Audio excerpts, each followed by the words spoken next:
பார்ப்போம். இந்த பையன்தான் நம் கதை நாயகன். இவன் சரியாக பள்ளிக்கூடம் போக மாட்டான். அவங்க அம்மா எவ்வளவு சொல்லியும் பள்ளிக்கூடம் போக மாட்டான். புண்ணுக்கு மருந்து போட முடியும், பிடிவாதத்துக்கு மருந்து போட முடியுமா? ஒரு நாள் அப்பா பையனை கூப்பிடுகிறார்.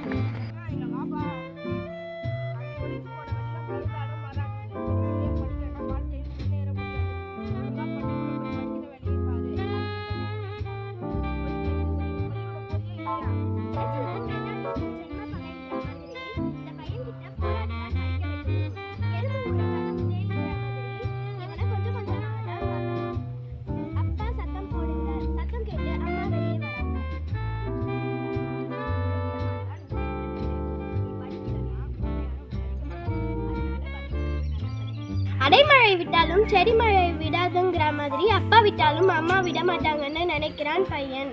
நினைச்சதாம் கழுதை எடுத்ததாம் ஓட்டம்ங்கிற மாதிரி படிக்க பிடிக்கலன்னு பள்ளிக்கூடத்துல இருந்து ஓடுகிறான். யாராவது விளையாட வருவாங்கன்னு பார்க்கறான். அங்க ஒரு எறும்பு போய்கிட்டு இருக்கு.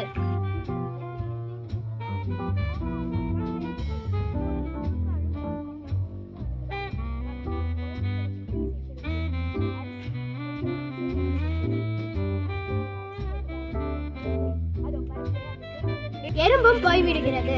கொஞ்சம் தூரம் நடக்கிறான். அங்கே ஒரு ஆமை நடக்குது. ஆமையை நீ என் கூட விளையாட வையா? என்னை விட வேகமாக ஓடுற முயலோட போட்டி வச்சிருக்கிறேன். அவப்பொழுது போக்குவதிலும் தவப்பொழுது நல்லதும்பாங்க. நான் கொஞ்ச நேரம் கூட வீணாக்காமல் நடந்தே ஆகணும்.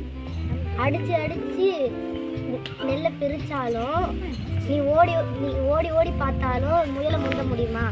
அதிக அடிச்சா உதிர முடியும்.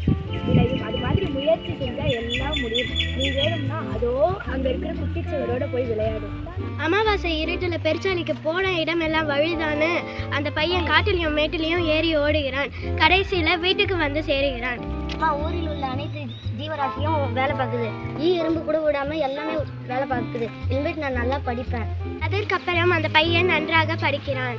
ஆளுக்கு ஒரு வேலை என்னும் கதையை எல்லாரும் பார்த்ததற்கு நன்றி. இத்துடன் கதை முடிகிறது.